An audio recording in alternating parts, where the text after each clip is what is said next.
And we're recording. And so one of my, I guess, least favorite scientists in all the 1900s was Louis de Broglie, and yet he's who we're going to talk about today. There's some people in life that are just born lucky. I think he's one of them. He's by physics lore earned his PhD, got his doctorate with the shortest dissertation ever written by a physics in order to get a PhD. If you understand graduate school and getting a PhD isn't about taking more courses, it's about the research you do. Okay. These days, that could be experimental research in a laboratory, it could be modeling and computer simulations. If you remember Dr. Campbell, I think some of you guys were here when he was here. That's the kind of physicist he was. Both Tech and Kaiser, they're more experimentally oriented. And de Broglie, he just wrote a paper.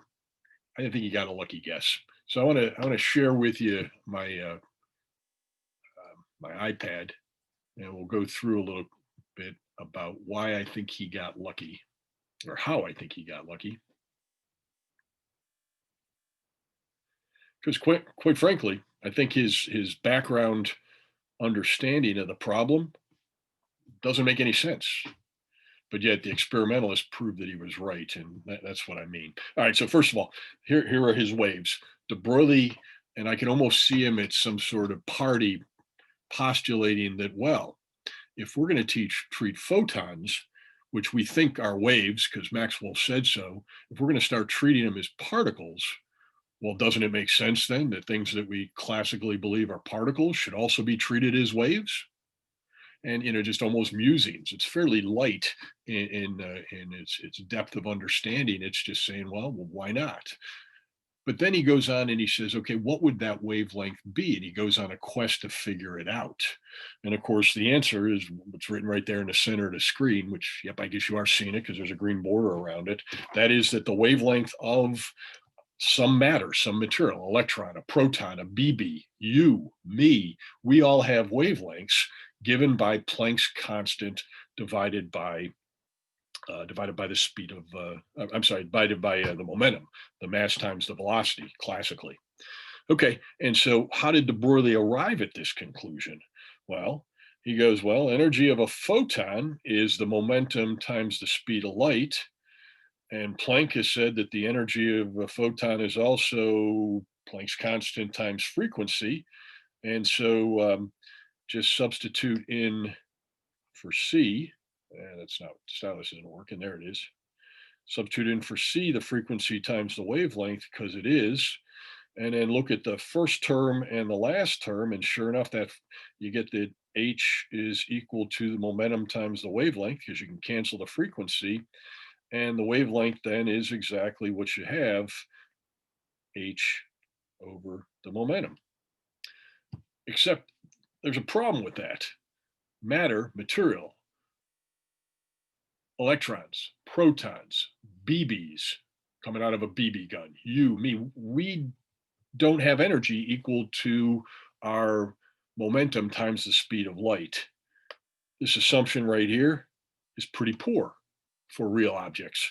If you remember back in, I guess, chapter 2, we said that the relationship between energy and its momentum looked something like this.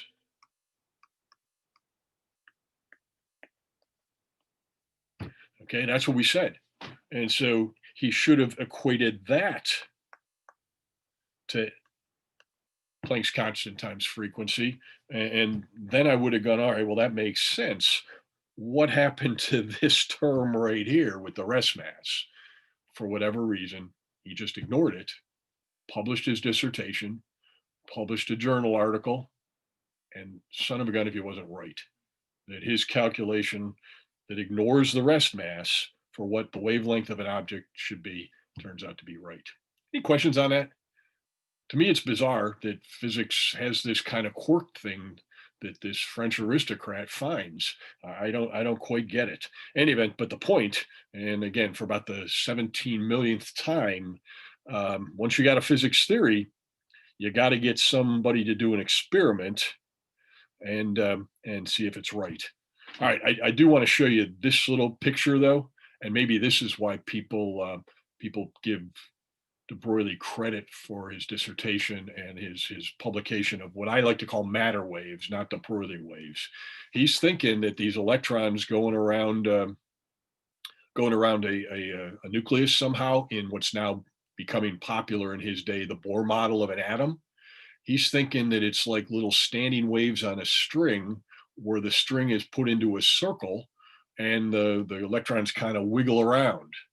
And I think I said in the video last night that there were 10 little waves going around there. It's actually 9. I counted them with dots here today to make sure. But the point, I guess, is if you work that problem and think of de Broglie waves in this manner, well, what you find is that the circumference of the circle, which has some integer multiple of wavelengths, just like the length of a string that we did standing waves on a string experiment in last semester, has some integer number of wavelengths on it as well.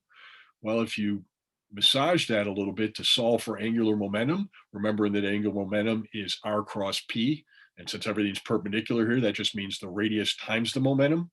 Well, solve for everything that's left. It's nh over 2 pi, which is nh bar, which with de Broglie's idea recovers Bohr's postulate for his model of an atom that angular momentum of these electrons is conserved, is a constant, is equal to nh bar. Okay, and so that's an interesting kind of side artifact of de Broglie's matter waves, and maybe he's putting this together, and so maybe I'm not giving him credit that that he just got lucky. Maybe he looked at Bohr's experiment and back calculated what the wavelength of an object like that electron would have had to have been, in which case there's something to that. He reverse engineered it perhaps. But again, so theory is tying to another theory, but still no experiment to prove it's right. We modified the Bragg experiment last class. Remember when Bragg does it himself, he defines an angle and the path difference is 2d times the sine of theta. And so constructive interference is given by n lambda is equal to 2d sine of theta when angles are defined that way. I said, well, these guys, Davidson and Germer, they're going to do an experiment and they're going to define their angle right there between the angle that the radiation comes in and the angle that the radiation goes out. And they'll get a similar looking equation, but they're going to use not just any separation between planes, which is what's being done here. We're using principal planes. They're going to use only the separation between the principal planes. And if it's a different distance, little d, that comes out in the math right here, okay, and is needed for a trig identity. And so Davidson Germer use that. But it's the same phenomena, okay? It's diffraction from a lattice due to reflections and the cancellation or the constructive interference, the amplification, the multiplication of the result. And at certain angles, they got predominant good looking results because they would get peaks of radiation at certain angles. Just like, Professor, yeah. Could you scroll down a little bit? We can't see the Which way can't you see? down, like scroll down. Yeah, This way? the other way, the other way. The other way. Okay, so you can see the very bottom. Okay, Yeah. so these two experiments, though, are completely identical, just formulated with different angles and different meaning for D, but exactly equivalent. Okay, and we did, I think, problems on these. Let me get my eraser here, and we have both of them. All right, I want to show you both of these experiments, de Broglie's idea. I actually have an animation. Actually, it's a video that might help with de Broglie's kind of Bohr model. Oh, let me show one other thing, I guess. When Davidson and Germer do their experiment, okay, stop moving around. When Davidson and Germer do their experiment, they don't use X-rays. They use electrons. What's coming in that thing labeled incident beam is a beam of electrons, not a beam of X-rays. They're shooting particles at this nickel sample in their case, and the beam is scattered, and yet they're seeing interference effects from a beam of particles. They're seeing a particular angle, that scattered beam, where they get constructive interference. And then around that particular angle, it turned out to be about 50 degrees in their experiment for nickel. Away from that angle, they get nothing. That's how they proved de Broglie right, if you missed the point. They see what looked like Lowy spots from X-ray diffraction. They see that when they switch from using electromagnetic radiation, X-rays, when they switch over to using particles. And by the way, people have done this experiment with neutrons and protons and other particles as well, and you still see diffraction effects. You see these points on a film plane where all the electrons or all the protons or all the neutrons are actually striking the film plate because of constructive interference effects. All right, so that's the experiment. Let me show you a couple animations. Stop and actually photographs in one case. And so let's come on over to here, and I got to queue up the right one. And let me share it with you. There it is, share. And you're looking at it's. I'm using QuickTime, and what that is just a hoop, okay? And you can see there's a little shaker at the bottom. That was pretty quick, but you can see there's spots like right here where you've got antinodes. Right here, you got a node, right? Look at it again. Antinode, node, antinode, node, all around the circumference. People have built this kind of hoop that they shake to approximate, let people visualize what de Broglie waves for electrons around a nucleus might actually look like. I had trouble visualizing that. I'm taking this photo with my cell phone, which is only taking 30 frames a second. And if I remember right, I was having to shake this thing somewhere around 150 hertz. So it's not getting enough frames every cycle in order to show you the motion. And so instead, what I got for you to see, let me stop sharing this, is all right, let's go back to that and open up this window right here. Okay, and I'm going to share this with you. And this is a much slower vibration. And I want to do a little, yeah, let's do the 20 hertz. Okay, and I had a better video camera here. Unfortunately, it's black and white, but watch what this guy's doing. Okay, and so see how it's going up and down. And what I want to do is let's back up a little bit to one extreme end, and I'm going to take my annotate tool here, and hopefully I can draw. And I'll draw where the wire is right now.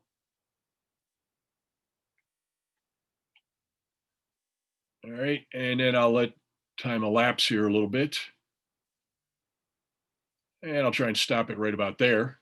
And now I'll draw what the wire is doing right now.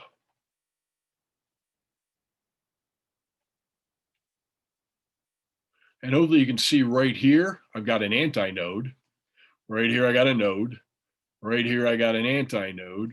Right here, because I'm driving it right there, I have a node, right? And that's kind of tough because it's I'd call it a quasi node. It is moving a little bit, but anyway, I got an antinode right there, and I got a node right here, and so you can hopefully see the standing wave sitting on the circumference. Now the problem with this one is I got 1.5 waves because of the way the thing is being driven. In de Broglie's case, we believe that integer multiples of a wavelength was equal to the circumference. In my case, it looks like my n here is 1.5. I got one full wave right here, and then I got another half of a wave, because a wave would be right there according to de Broglie, right? From right there to right there, and I got another half of a wave. Again, that's the difference between his matter waves for an electron and this apparatus, but I think it gives you the idea. Any questions on that? All right, so let's put that away. Stop sharing that. And now I want to show you a simulation. And that was the easiest one, and that's why I drew that one. I have, if you ever want to see more of these, I've got the next mode up of a standing wave around a circumference on a hoop. I did that several years ago as a visualization experiment. Now I want to show you a PHET, one of those University of Colorado simulations. And I got a little protractor right here so we can just kind of check things. And let's go to a slow speed electron. that would have a low momentum. Okay. And let's fire some electrons at this lattice right there. Fire a couple so I can get a feel. And let's look, it looks like, where's the angle? All right, about, and I'm having trouble visualizing where my reflected angle is. Let's go out to one of the bigger angles. Now I'm going to go right about there. There's a coming in and then coming back. I see constructive interference sort of along that dashed line. All right. And now what I want to do is I want to go to a higher velocity. That would be a higher momentum, greater momentum. Greater momentum should correspond to a lower wavelength, smaller wavelength, shorter wavelength. Let's see what happens here. Okay. And it looks to me, it's easier to see for one. Fire it again. Looks to me like this constructive interference line is coming back along there. Okay, and if you didn't think I had it lined up the first time correctly, hopefully you saw, yeah, sure enough. And there's not just one angle, right? There are a number of angles. I've got the first one, but isn't there another one out here somewhere? Another constructive interference. I'm kind of missing it right about there. And there's even a little dim one out here, I think, as well. And you can see that's what you would expect if I had a continuous beam of light or X-rays or infrared radiation. I would expect interference lines like that. If you ever seen a ripple tank for sound waves, you see exactly that effect where these sort of beams where the particles come off at preferred angles that are given by constructive interference. The point here is this is happening for objects, electrons, okay? And that's a whole new ballgame. Okay. And de Broglie gets credit for being, I guess, able to articulate it, able to propose it without fear of people going, "You're nuts, de Broglie." He did it anyway. So maybe he should get credit for that. I still think his reasoning for how he arrived at the wavelength, the matter wave wavelength, I still think it's flawed. Unfortunately, what I think doesn't matter. Nature had other ideas. De Broglie's right. Any questions on that? All right, I'm going to get onto the math then, because that's what we do here. We do problems, and I have a couple to do for you. And just so I don't have to plug into my calculator, I obviously pre-did these numbers before class. So let me open this here so I get it to the right page. And once I'm done doing doing my math, then of course you're going to get some problems to do as well. And I pick the easy ones for myself because that's what I do. And so let's share that. Let me put this away and go to today's worksheet. Where would I put today's worksheet? All right. Screen mirroring. Hello, Notability. That's not what we're supposed to see. Yeah, there we go. Okay, anybody want to do that one? No, that's more for first week or so. We want to do de Broglie. All right, and so the first question I got is, like I said, matter, objects, you, me, BBs, bullets, pellets coming out of pellets gun, bullets coming out of pellet guns, cars moving down the highway. Every one of them has a wavelength according to de Broglie. Things, matter, material have wavelengths, and so we just got to calculate it. Might be a silly calculation, but I think there'll be a point when you see what the number turns out to be. We say that the wavelength is equal to Planck's constant divided by the momentum. Okay, and I thought about going with a C here, but it didn't get me anywhere because from those two numbers, I got to get the momentum. So putting a C might be helpful sometimes because you know what HC is. It's 1240 EV nanometers. That's on a table. We're not going to do that here. We'll just look up Planck's constant and remember momentum was mass times velocity. Okay, my PHY111 students should know that on Friday. I'm hoping you all remember it. Otherwise, I'm going to Dr. Tech and I'm telling them you guys didn't remember what momentum was. We've talked about it before, so I'm only kidding there. All right, any event, put in the numbers, 6.6261. Not something I have memorized. I'll be real honest with you. 10 to the minus 34th, and I'm in the joule second unit as opposed to the EV second. Now, don't say EV and write it. Put seconds up. Joules times a second. and then I'm dividing through by kilo, 10 kilograms. No, no, no. 0.01. Boy, my pen's not working here. So let's get rid of that. It's 10 meters per second. That's actually the velocity, and then 0.01 kilograms, which would be about 10 grams, right, for a pellet. And when I do that, I get an amazing length. 26 times 10 to the minus 33 meters. And so, 10 meters per second, that's pretty fast. That's like the fastest a human being could run. And I don't know, maybe you can get a pellet to move faster than that if you shoot it with a greater velocity propellant of some sort. A bullet would certainly be faster than that. But what you should notice about the wavelength, it's minuscule. It's ignorably small. Remember to compare to the wavelength of light. Red light, for example, coming out of a laser, 333 times 10 to the minus ninth meters for that. X-rays, maybe 100 or 1,000 less, 1,000th of that distance, right? You're in the picometer regime, maybe then, and we're at the 10 to the minus 33. I don't even have a metric prefix for something that small. There probably is one. I just don't know what it is.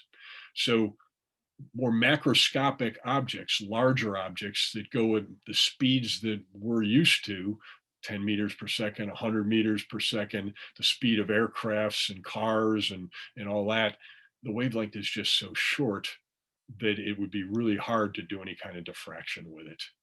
Okay. But for small objects or objects moving very, very fast that have appreciable momentum, well, then you'd have a wavelength that was of the size of things that we can use as planes of atoms or slits on a piece of glass that you make into a diffraction grating, or reflecting mirrors that you can have next to each other to the diffraction gratings. And you can have interference effects from that when you have small enough things and things moving fast enough, right? Kind of a silly calculation, but it does make the point that for big objects, the wavelength, according to de Broglie, really small. This one's a little more practical, I think. So what's the de Broglie wavelength of an electron that has been accelerated through 10 volts? And so what I'm thinking about here is something like this, where I hook up a battery with 10 volts right here, and then I cause an electron. So this side's positive, right? I cause an electron to jump off, and it gets accelerated that way, and I leave a hole for it to make an electron gun. And I've done this over and over again for you, I hope. And so if you thought about it, you'd say, well, the potential energy loss of that electron would be equal to its charge times that voltage, right? Well, its charge is E and its voltage is the 10 volts, V, okay? And that is the increase in kinetic energy of the thing. And so just from that little kind of point, I guess, if I accelerate it through 10 volts, I would expect its kinetic energy to be 10 eV, wouldn't it? Hopefully you can follow. That's the value of electron volts, right? Right there, because you don't have to go multiplying Q, which is the charge on an electron, 1.6 times 10 to the minus 19th coulombs times the 10 volts, then you get joules, and then converting back. You can just do what I did right there. Okay. So in any event, I guess we're saying that the kinetic energy here is 10 volts. It is just the charge on an electron. I'm going to stay symbolic for a second because you're going to have to do problems like this. So EV is the kinetic energy, the charge on an electron times the voltage. Voltage is just a number. Leave EV as the units. And my point is, hopefully you realize, classically anyway, and one group's going to have to do a relativistic calculation. You're the lucky group. That's 1/2 mv squared.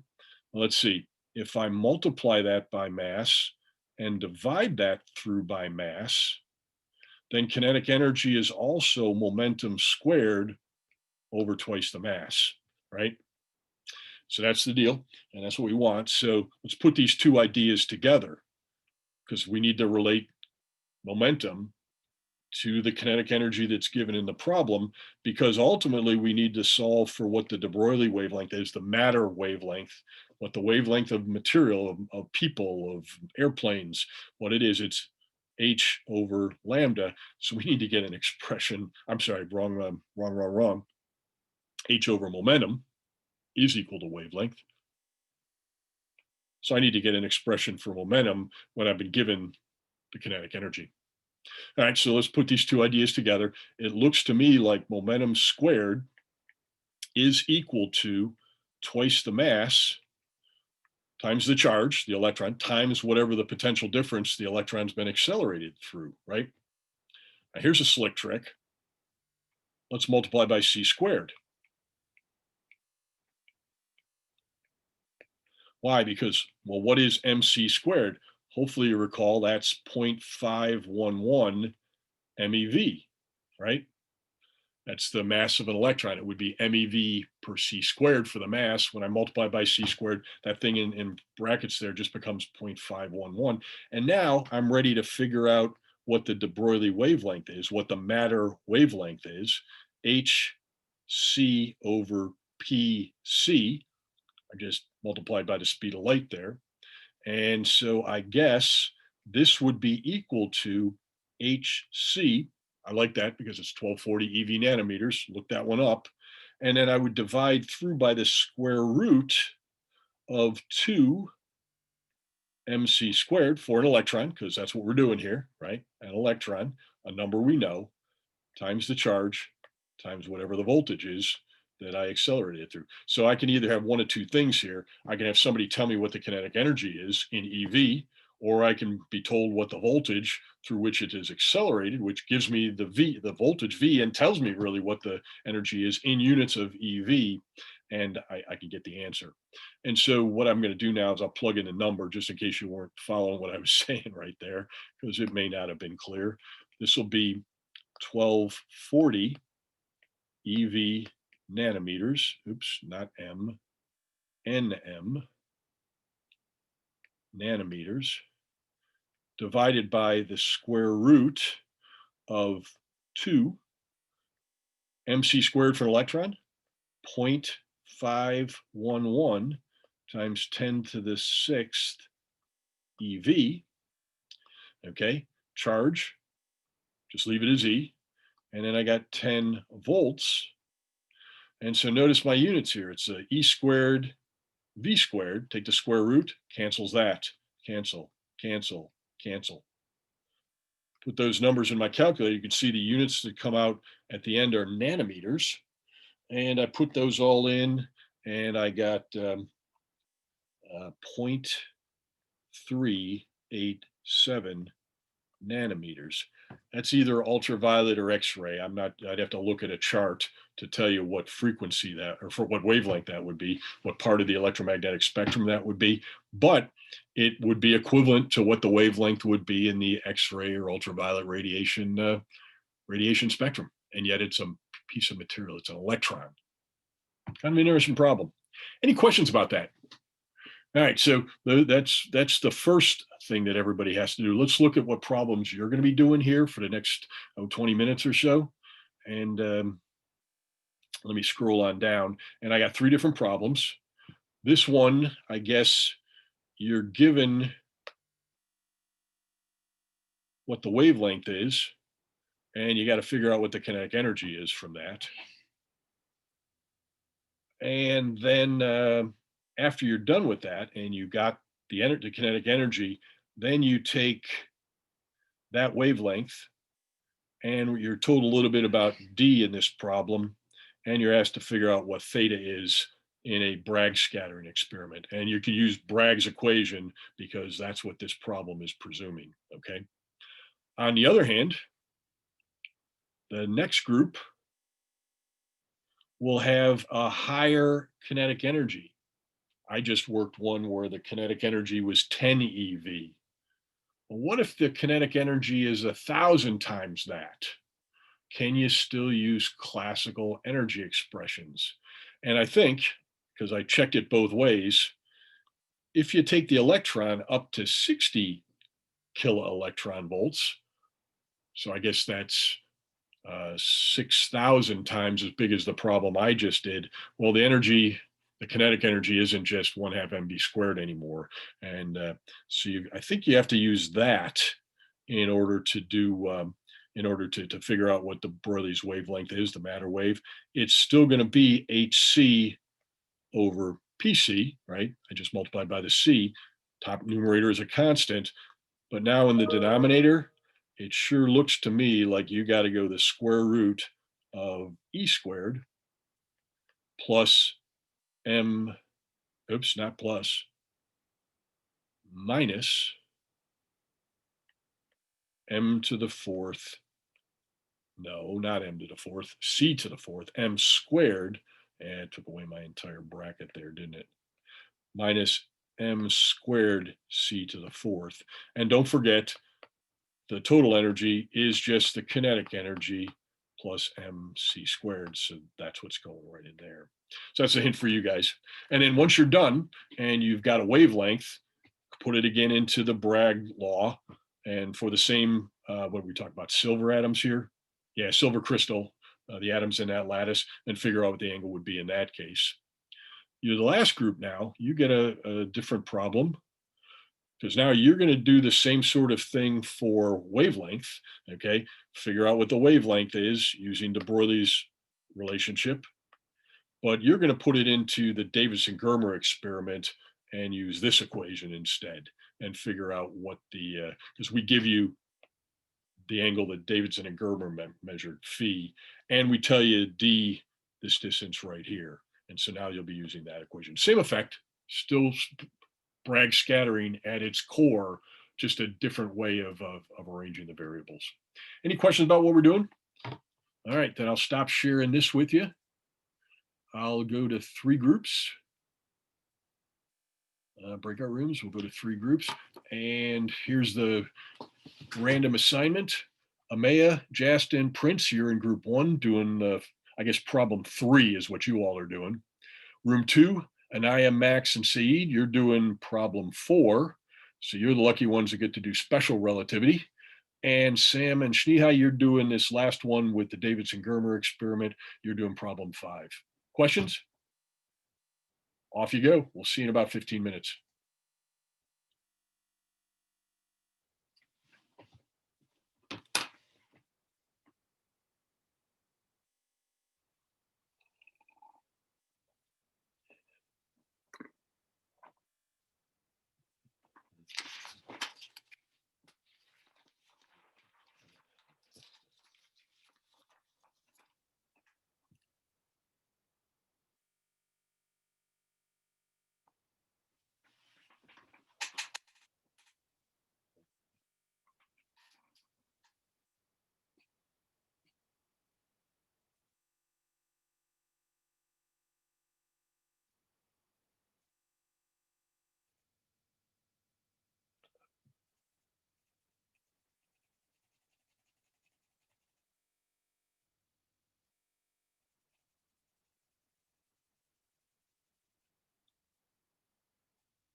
So sine 50 will be like 0.766.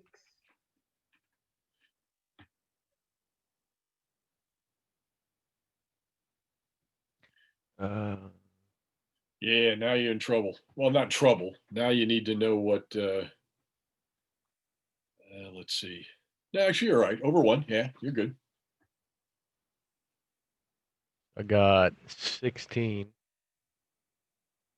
Wait. No. Other way.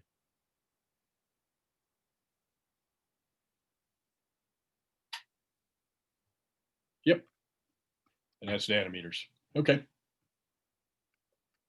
Okay. So that's Now we what Davidson and need- Germer measured in the lab, Yep. or at least from the 50-degree angle, and then what they knew about nickel. Now you got to do the other one. All right, you're on a road. I would use that expression I did to divide that by, well, multiply by C and then divide by the square root of 2 MC squared EV. But you got it though. Yeah.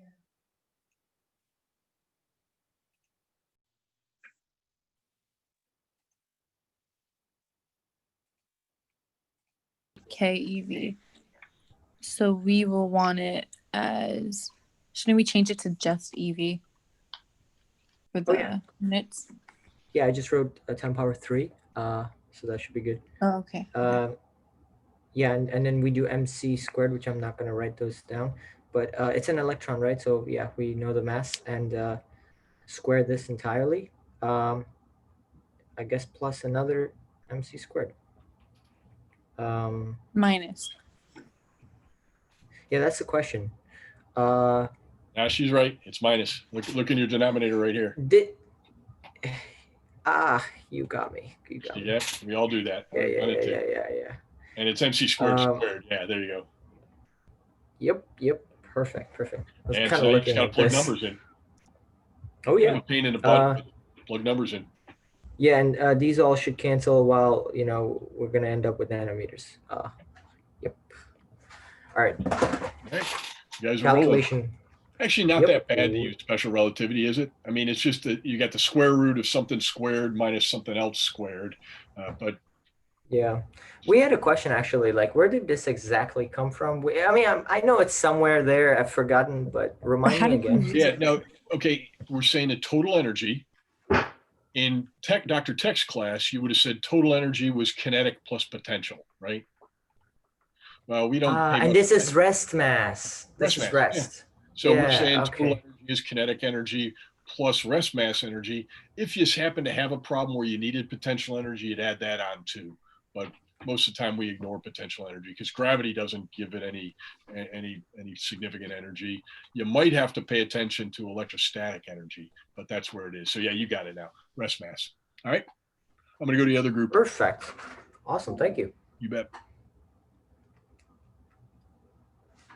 I'm going to try and get out of here. Where am I? Come on. Leave room. There it is. I'll leave you alone. Leave breakout.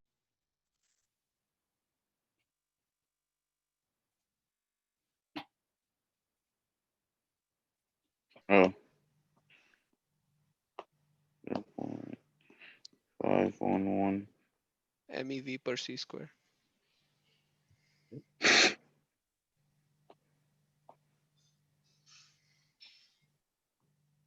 Some C squared comes out Yeah, somewhere. C squared cancels out.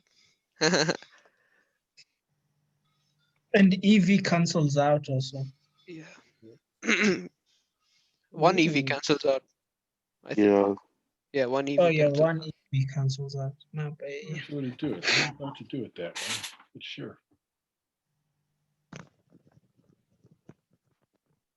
So now we just plug in Yep. to this one, right? Yep. All right. Do you know what you might want to do right there? Multiply the numerator and the denominator by C squared. We did. Okay, you did already? All right, gotcha. Yeah. Go ahead then. Justin, tell me what value you get. Divided by.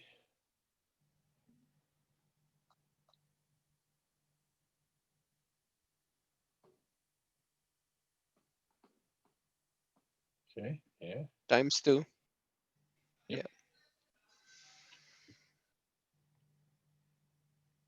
Someone do the math. I don't have my calculator nearby. Um,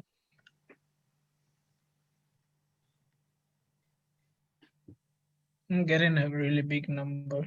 I got Well, I would 240,015 assume. election votes.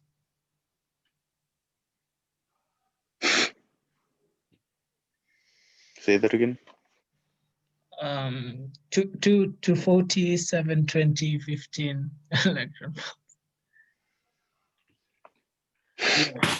There's a factor of, here's what it should be.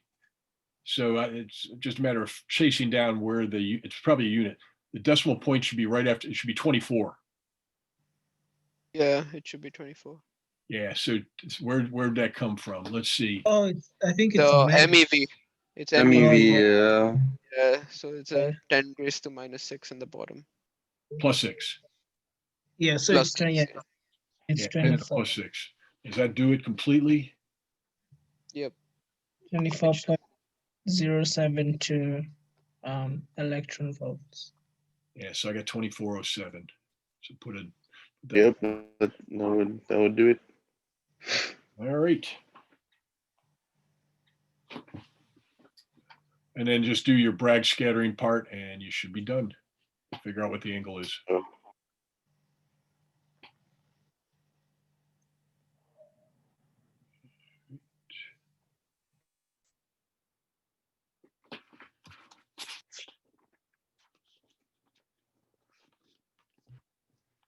Yeah. So that lucky guy DeBroily, he wins. Now I have to tell you, that's one that always troubled me. You see some brilliant scientists in the early 1900s, and DeBroilly's the lucky scientist. That proves it. So you got a theory that the experiment verifies, you win. All right, you guys are done. There are a couple other groups are still just finishing up. So I guess you get to look at, you get to, I don't know, what were you guys doing last time? Somebody was looking at puppies when they finished early. Yeah, I was showing off my puppy. That was your dog? Was that was that a husky? Is that? We don't really know. We sent out a DNA thing, but Uh-huh. we got him as a rescue rescue. from somewhere in Texas. But yeah, Beautiful, that, beautiful dog. I'm thinking husky and something. Yeah. All right, I'm going to the other group just to make sure they're finishing up. All right.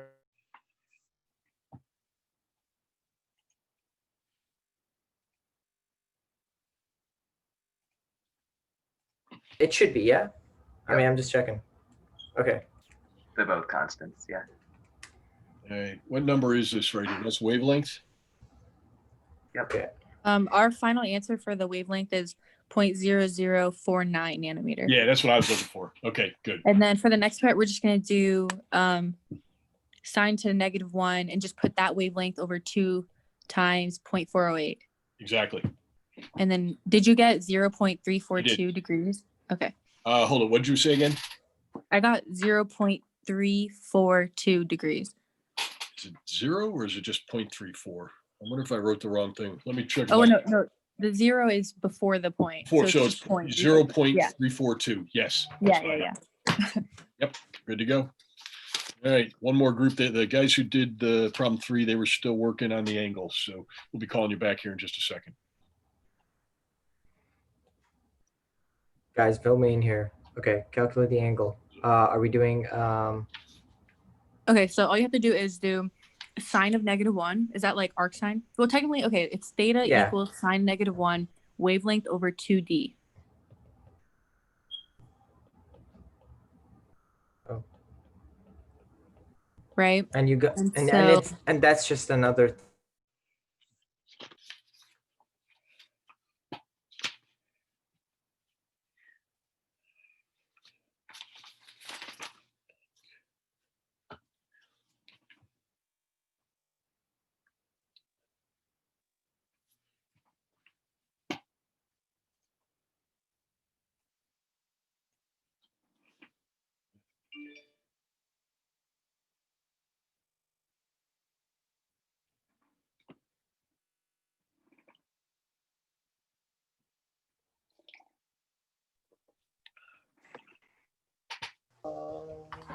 Oh, did you tell me the answer? I forgot. Yeah, she did. She's 0.342, right? Was what I think she shouted out. Degrees. X.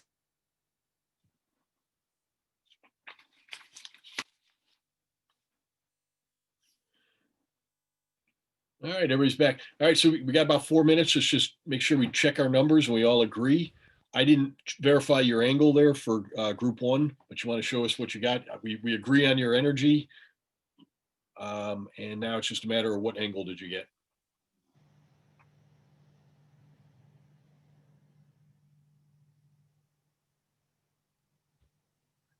Yep, you got it.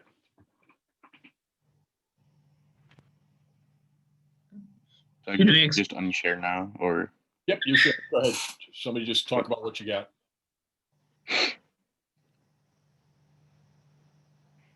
Okay, for the first section, we use the de Broglie's guy's wavelength to calculate for momentum.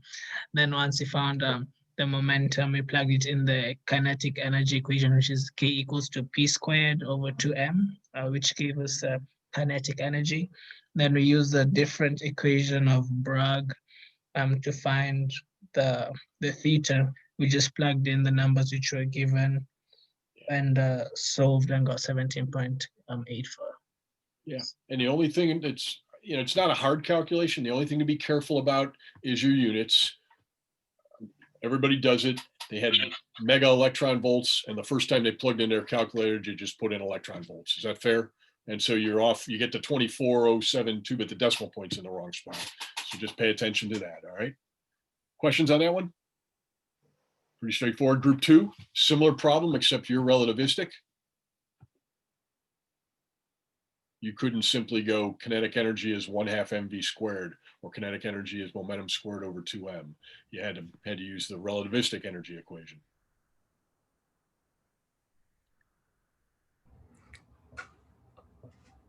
All right, so I'm just gonna go with the first one at least. So yeah, we had to go relativistic, and we basically where's my pointer? So yeah, we basically had total energy equaling kinetic energy and the rest mass, and the kinetic energy is technically given to us.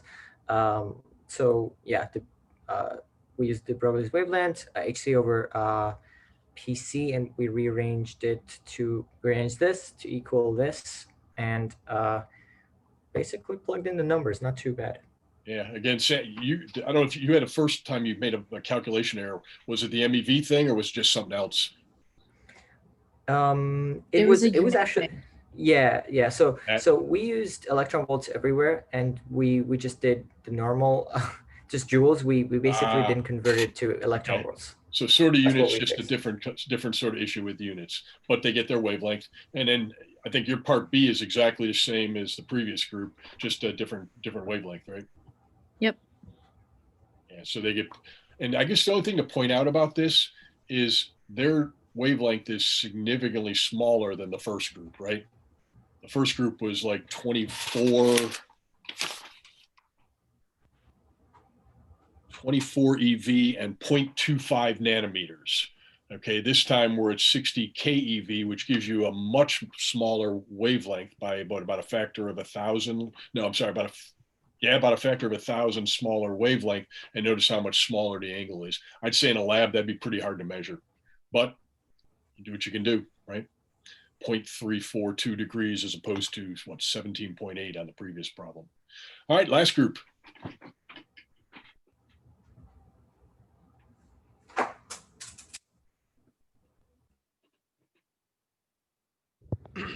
Okay. Hold on. Frozen again. You Davis can and see the Gerber. whole problem, can't you? Yeah, we can see it all. You're good.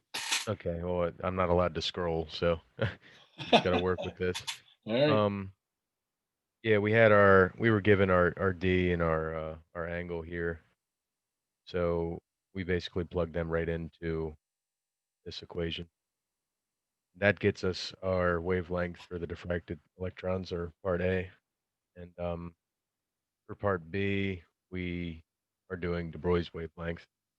And we use that relationship that we had found previously and plugged in our numbers pretty much.